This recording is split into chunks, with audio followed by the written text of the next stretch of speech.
जय गुरुदेव, जय माता जी, जय गायत्री माता, गुरुदेव माता जी और गायत्री माता जी की सूक्ष्म उपस्थिति में आगे श्रीमद् भागवतम में लिखा है, पांडव अत्यंत भाग्यशाली थे क्योंकि सौभाग्यवश वे श्री भगवान की कृपा पर पूर्ण रूपेण आश्रित थे। भौतिक जगत में किसी की दया पर आश्रित होना घोर दुर्भाग्य का चिन्ह होता है, लेकिन श्री भगवान के साथ जहाँ तक हमारे दिव्य संबंध की बात है, तो जब हम श्री भगवान पर पूर्ण रूप से आश्रित होते हैं, तब यह हमारा परम सौभाग्य होता है। भौतिक रोग का कारण सबसे स्वतंत्र बनने का विचार है, लेकिन क्रूर भौतिक प्रकृति हमें स्वतंत्र नहीं बनने देती।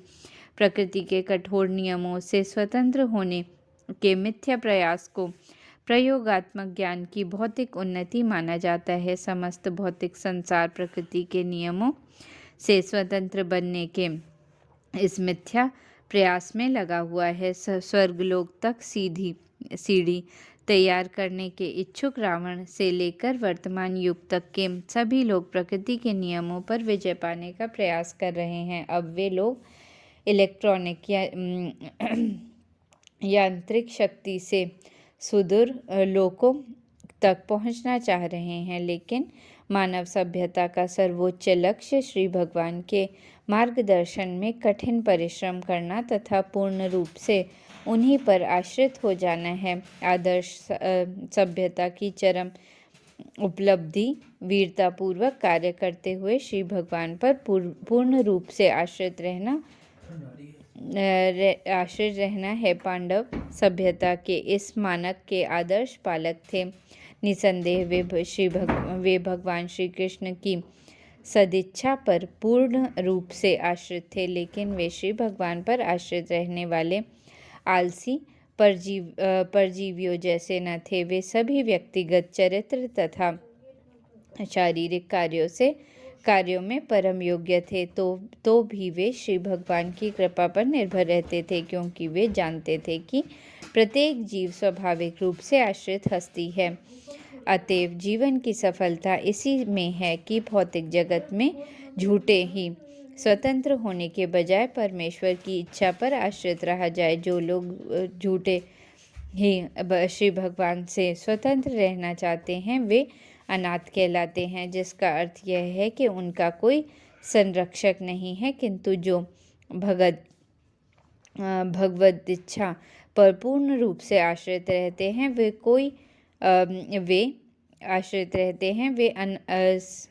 वे सनाथ कहलाते हैं, अर्थात उनका कोई न कोई संरक्षक है। अतएव हमें सदैव सनाथ बनने का प्रयास करना चाहिए, जिससे कि हम इस भौतिक अस्तित्व की प्रतिकूल परिस्थितियों से सुरक्षित रह सके। ब्रह्मा भौतिक प्रकृति की भ्रामक शक्ति के कारण हम यह भूल जाते हैं कि जीवन की भौतिक दशा अत्यंत अवांछनीय उलझन है। अतएव श्रीमद् भागवत गीता हमें निर्देश करती है कि अनेकोनेक जन्मों के बाद ही कोई भाग्यशाली व्यक्ति इस तथ्य को जान सकता है कि भगवान श्री वासुदेव ही सर्वा हैं और पूर्ण रूप से श्री भगवान के शरणागत होना ही जीवन जीने की सर्वश्रेष्ठ विधि है। यही एक महात्मा का लक्षण होता है। पांडव परिवार के सभी सदस्य गृहस्थ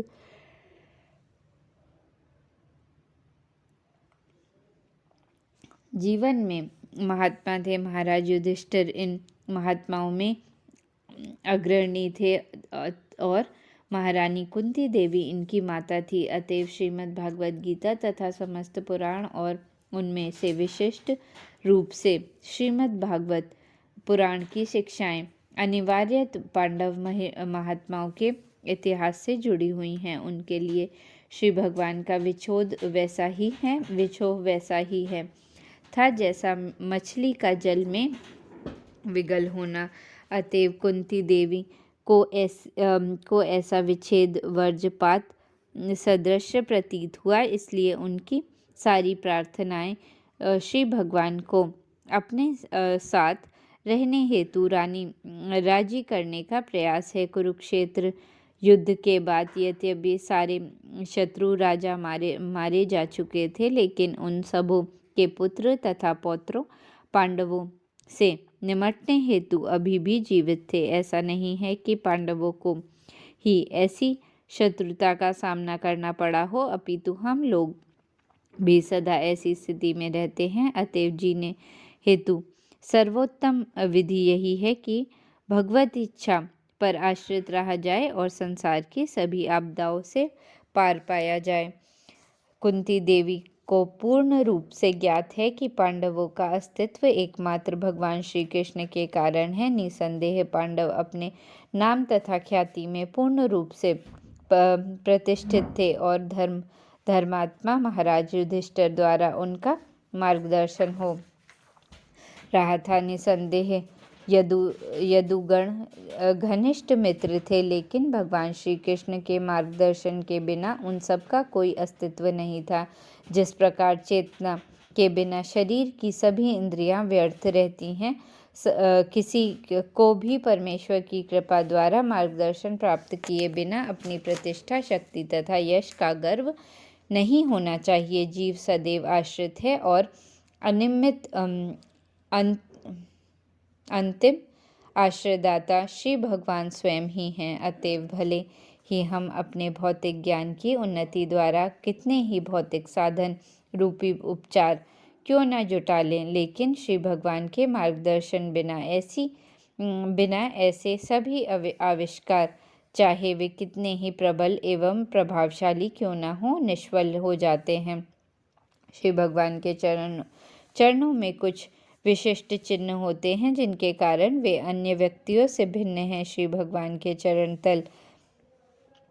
तलवे में ध्वजा, व्रज, अकुंश, छत्र, कमल, चक्र आदि चिन्ह बने रहते हैं।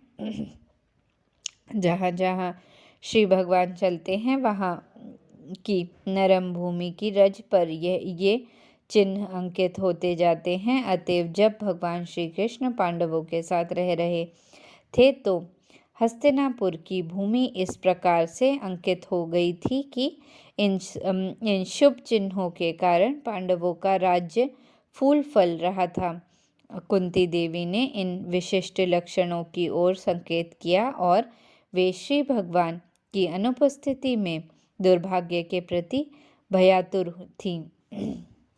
मानव संपन्नता प्राकृतिक उपहारों से बढ़ती है, न कि विशाल औद्योगिक उद्यमों से। ये विशाल औद्योगिक संस्थान ईश्वर विहीन सभ्यता के प्रतिफल हैं और वे मानव जीवन के कल्याणकारी उद्देश्यों का विनाश करने वाले हैं। मनुष्य की प्राण शक्ति को निचोड़ देने वाले इन कष्टप्रद उद्योगों को जितना ही अधिक बढ़ाया जाएगा,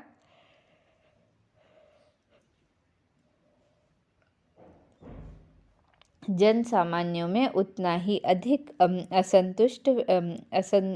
असंतोष फैलेगा। भले ही कुछ लोग इस शोषण द्वारा ठाट बाट से रह लें, अन्य वनस्पतियां, फल, नदियां, रत्नों तथा खनिजों से पूर्ण पर्वत तथा मोतियों से भरे हुए समुद्र, ये सब प्राकृतिक वरदान हैं जिनकी पूर्ति परमेश्वर के आदेश से होती है और इनकी इच्छा के अनुसार ही प्रकृति उन्हें प्रचुर मात्रा से उत्पन्न करती है या कई बार उनको रोक देती है। प्राकृतिक नियम है कि मनुष्य प्रकृति द्वारा दिए गए इन दिव्य वरदानों का लाभ उठाए तथा भौतिक प्रकृति पर प्रभुत्व जताने की शोषणकारी प्रवृत्ति छोड़कर संतोष धारण करके समृद्ध बने। अपनी भोगवादी लालसा से हम जितना अधिक प्रकृति का शोषण करने का प्रयास करेंगे, इसी शोषणकारी प्रकृतियों का प्रतिक्रिया द्वारा हम उतने ही अधिक उलझते जाएंगे। यदि हमारे पास प्रचुर मात्रा में अन्न, फल, साग सब्जी तथा औषधियाँ हैं तो फिर पशुवध केंद्र चलाने तथा और निरीह पशुओं का वध करने की क्या ज़रूरत है। मनुष्य को पशुवध करने की आवश्यकता नहीं है यदि उसके पास खाने हेतु प्रचुर अन्न तथा साग सब्जी उपलब्ध है। नदियों का बहता जल खेतों का उपजाऊ बनाता है और हमारी आवश्यकता से अधिक जल उपलब्ध है। पर्वतों से खनिज तथा समुद्रों से रत्न प्राप्त होता है। यदि मानव समाज के पास प्रचुर अन्न, खनिज, रत्न, जल, दुग्ध इत्यादि हो तो फिर उसे कुछ लाचार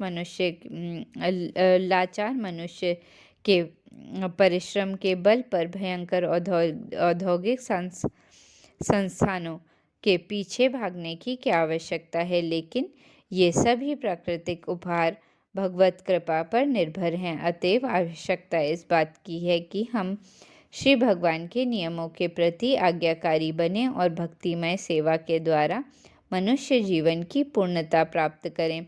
कुंती देवी द्वारा किए गए संकेत बिल्कुल सटीक हैं। वे चाहती हैं कि उन पर श्री भगवान की कृपा दृष्टि बनी रहे, जिससे प्राकृतिक संपन्नता स्थापित रहे।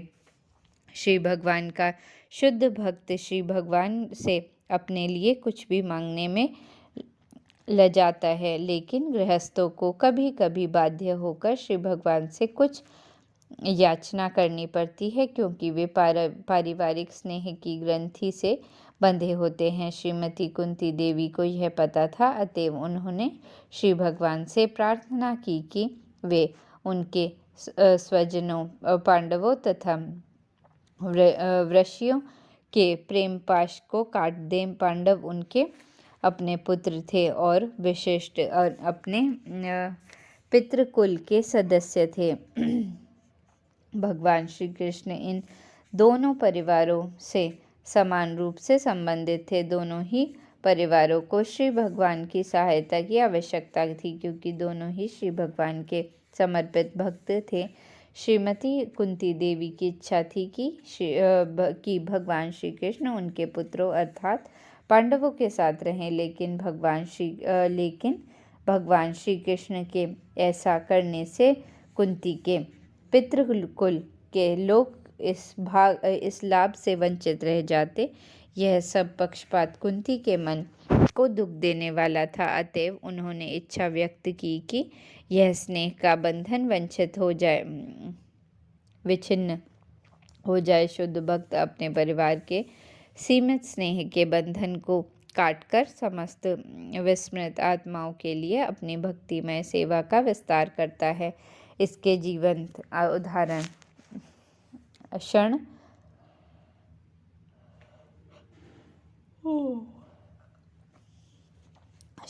गोस्वामी हैं, जिन्होंने भगवान श्री चैतन्य के पथ का अनुसरण किया। वे सभी अत्यंत प्रबुद्ध एवं सुसंस्कृत धनी स्वर्ण जातियों के थे, लेकिन जन साधारण के कल्याण के लिए वे अपने अपने विश्रामदायक घरों को त्यागकर सन्यासी बन गए। समस्त पारिवारिक स्नेह को काटने का अर्थ है कार्य क्षेत्र को विस्तृत करना। ऐसा किए बिना कोई न तो ब्राह्मण बनने के योग्य हो सकता है, न राजा, न जनता, न नेता, न भगवत भक्त। श्री भगवान ने आदर्श राजा के रूप में इसका दृष्टांत प्रस्तुत किया है। श्री रामचंद्र ने आदर्श राजा के गुणों को प्रकट करने हेतु अपनी प्रिय पत्नी से स्नेह का बंधन छिन्न कर लिया था। ब्राह्मण भक्त राजा या जननेता को अपने अपने कर्तव्यों में उदार होना चाहिए। श्रीमती कुंती देवी इस तथ्य से अवगत थीं कि अबला होने के कारण उन्होंने पारिवारिक स्नेह के बंधन से मुक्त होने की प्रार्थना की। श्री भगवान को विश्वेश या विश्वत्मा कहकर संबोधित किया गया है, जो पारिवारिक प्रेम की कठिन ग्रंथि को काटने में उनकी सर्वशक्तिमयी क्षमता को बताने वाला है। इसलिए कभी कभी ऐसा अनुभव किया जाता है कि निर्बल भक्त के प्रति विशेष स्नेह के कारण श्री भगवान अपनी अपार शक्ति द्वारा नियोजित परिस्थितियों द्वारा पारिवारिक स्नेह को काट देते हैं। ऐसा करके वे भक्त को अपने ऊपर पूर्ण रूप से आश्रित बनाकर उसके भगवत धाम वापस जाने का मार्ग साफ कर देते हैं। जय गुरुदेव, जय माता जी, जय गायत्री माता।